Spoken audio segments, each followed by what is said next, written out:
найзуудаа би өнөөдөр анх удаага хоол хийж үзэх болно. Миний хийх хоол болохоор өндөгтэй хураг байгаа. Тэгэхээр би маш олон алдаа хийж магадгүй шүү. За хэдүүлээ эхлээд махаа хэрчэцгээе. Махаа хэрчэхэд жоохон хэцүү байдаг юм билээ. Өөх нь салахгүй байсан. Тэгээд би бас гараар зүсгээд байсан болохоор та нар болгоомжтойгаарай. Одоо хэдүүлээ ногоогоо арилгацгаая. Ногоо арилгаж үзсэн болохоор надад маш амархан байсан. Тэгээд ловон хэрчгээд амар ловон хатуу болохоор би жоохон гараа зүсгээд байсан. Тийм болохоор та нар болгоомжтойгаарай.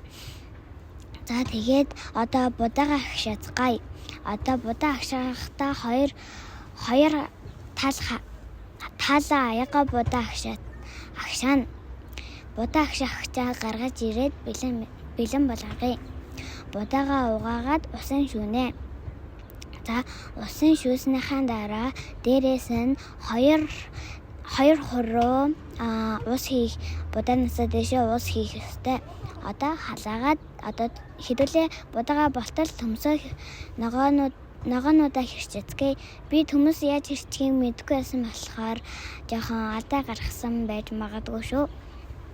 Тэгээд бас лувангаа хэрчэхдээ би гараа авчих гээд байсан, буруу хэрчээд тэгээд би яг түүхийн луван идэж чаддаг.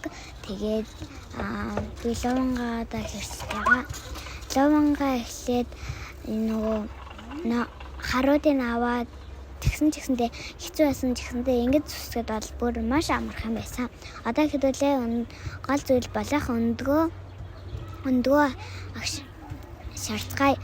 Хэдүүлээ өндгөө холоод шаруудыг маш сайн уусгаж өгнө. Тэгээд өндгөө хальсныхаа дараа одоо өндгөө хийнэ. За тэгээд өндгөө бүгдээрингийн хийсэн. Тэгээд би өндөг шарж үзээгүй болохоор ингээд жоохон түлчиж магадгүй шүү. Тэгээд би ингээд дундуур нь хагалцсан. Тэгээд одоо ингээд өндөг шарж байгаа чадсан. Одоо тэгээд хэдүүлээ сангинаа арилгацгаая. Сангин маань маш агтай байсан. Гэхдээ зүгээрээ. Тэгсэндээ би бас уйлсан.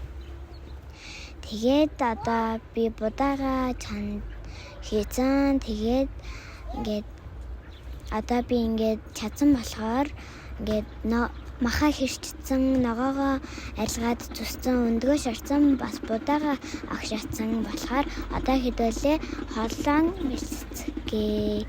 Let's go. За одоо хэдүүлээ эхлээд сангина хийх ёстой юм билээ. Тосоо халаасныхаа дараа сангина хийшөө. Сангина маш холоос хийхгүй болвол яг энэ шиг ингээд өсөрдөг юм байлээ шүү. За тэгээд сангина хийсэн. Сангина хийгээд хуурж яхад надад маш амархан гоё үнэртэй байсан. Одоо хэдүүлээ ногоогоо махтайгаа хамт хийгээд одоо шарна. Одоо хэдүүлээ хамгийн анхны хийсэн хоолоо эмээтэй амсуулцгаая. Эхлээд будаага хийсэн. Тэгээд будаа маань маш халуун байсан болохоор би гараа түлхэх гээд байсан. Гэхдээ зүгээрээ одоо хэдүүлээ ингээд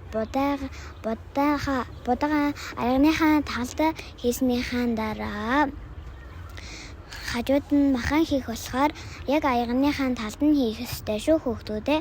За одоо тэгэхээр хэдүүлээ махаа хийхэд бэлэн болцгоё. За хэдүүлээ одоо ингээд махаа хий.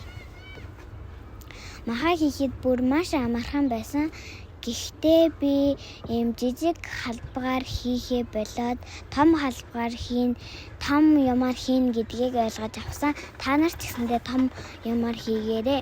За будаага ч гэсэндээ том юмар хийх байсан юм байлээ. Тэгээд одоо хэдүүлэн махан одоо хуурсан махан хийгээд тэгээд дараа нь гол зүйл болох өндгөө хийнэ.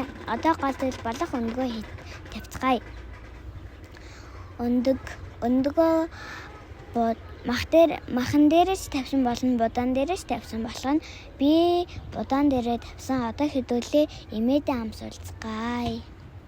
Явцгаая. Тэгээд эмээ маань ямар гэж хэлэх нүггүй юу үзцгээе. За эмээ маань баярлаа гэсэн. Тэгээд ямар хуу амттай болсон гэдгийг хэлсэн.